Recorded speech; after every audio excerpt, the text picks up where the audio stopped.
If you can't stop hearts from being one, stop language from being one. If you stop language from being one, hearts will become divided.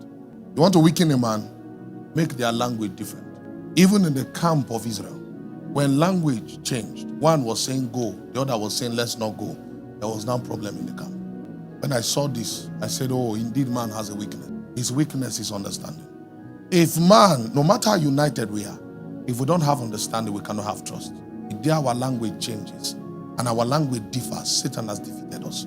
First of all, man is one in heart. Number two, their oneness is anchored on language because they spoke the same language, they could understand themselves. And then they were one in action. These are three levels of unity that one must achieve. To be able to bear things in this world, you must be one in heart, one in language, and one in action. He said, there, imagine. He didn't say one of them imagine. They can get to a point where they can imagine a thing together, and there'll be no restraint against them because they are one in heart, one in language, and one in action. If we all sit down here and we become one in heart, one in language, one in action, and we say want to become billionaires, we can achieve it from here. Many fight and die and struggle because they fight alone. As powerful as you are, your strength is not enough. That's the simple truth. When you pray to God, sir, and you pray for a new season, does he pause the sun because of you? No, he sends men to men are seasons. Do you know how to unlock men that are seasons around you? And you yourself, who is a season, can you be unlocked? If the treasure houses of our spiritual essence, the wisdom upon our life, if it's all unlocked and we pair together, nothing can be restrained. Why is a nation strong? Different language. Because if you say, let's plan a coup, God forbid, another will say, I'm afraid, I can't do it. There's no powerful man. There's only a man who has learned to unite the people. The king is a normal man like everyone. But you cannot dethrone the king because you cannot get everyone to say one thing with you. The day you get everyone to say one thing with you, the king will become weak.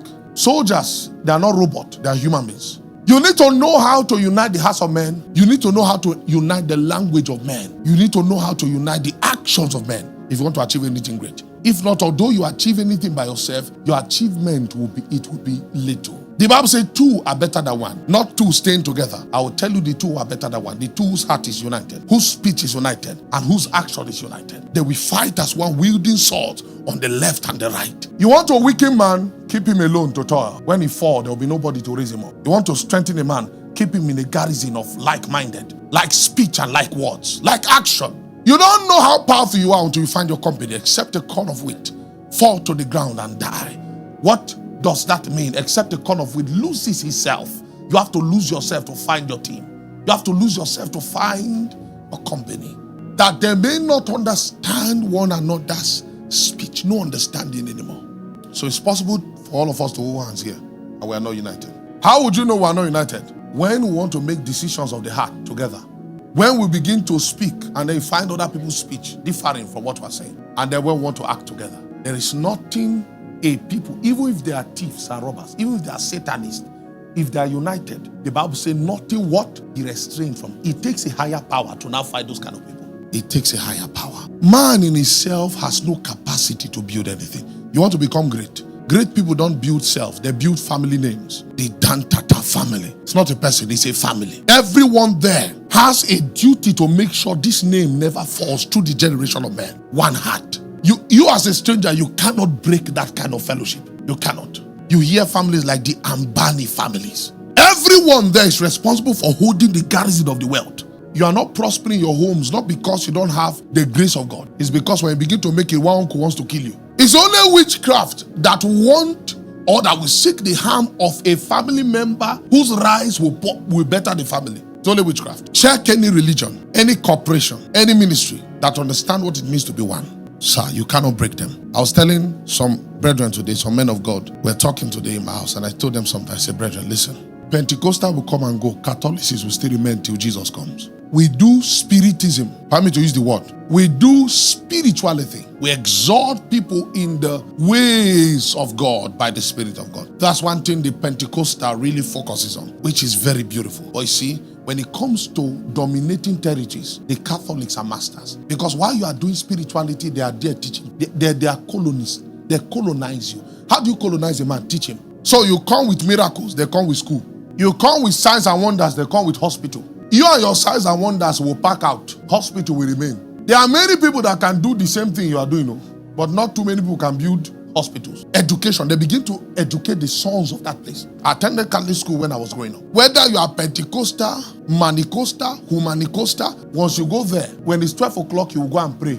Yes, you will go to Catholic prayer. We used to take communion those days. I wish I could take 2 of those communion because we were part of the beggars club in school. That was a way of relieving the hunger.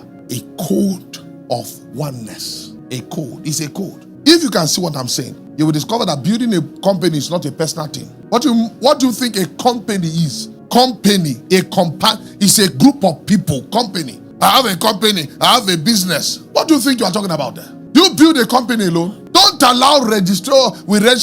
That is not how to build a company. Go and build a garrison. That's how you build a company. It's a company of people that believes in one vision. A company of people. Coca-Cola is a company because the Coca-Cola staff here believes in the vision of Coca-Cola. The one in Brazil believes in the same vision of Coca-Cola. The church is wasting because we do not understand what it means to build cities. Now, I don't want to tell you, there's no time. I don't want to tell you why God had to do this. I can tell you that God did this. One of the reasons he did this was because their settling in that plane would go against the command of God for them to what? Expand, to subdue the earth. So they wanted to boycott that command, and because they had found some succor there, they wanted to dwell there all the days of their life. But that's not God's plan. Explore this word that I give you. Subdue it. Dominate it. Conquer new territories. All together. So a lot of people are weak because they are alone. That's all. You hate human beings. I want to be great in life. You end up becoming a manipulator. Because if you do not know how to harness, you will know how to manipulate. You cannot do anything without human beings. But you are either harnessing. If you are harnessing human beings, it means that together you all are growing into something. But if you are manipulating, it means that you are calling this person, he's a skilled person. You call him, use him, destroy him, or climb. You call the next person, he comes to do something for you, you use him, destroy him, or climb. So you are the only one climbing. But you see, the problem is that in the day you fall, there will be nobody to stand. That's the parable of the shrewd manager. The man understood what it means to build a network for the future. People don't understand that. What guarantees your future? It's the network of favor you build today. The man had found a way to be sustained without working for anybody. He said, I'm going to do all these people a favor, so that when I leave here, all of them are going to owe me a favor. Why do you think priests are rich? Why do you think billionaires are rich? Don't joke with people that have the attentions of the people. If a man can command the people. So do you want to know you have greatness? Don't say, oh, I believe in myself, so I'm great. No. Can you command an army? That's all. That's all you look at. Who can I command? How can you say you are great and you can't command even your house? Your own household, you can't get them to do one thing. If you begin to look at these things from this perspective, oh my God, oh my God. So how do you weaken man? Confuse their language. How do you strengthen man? Make them of one mind. That's all.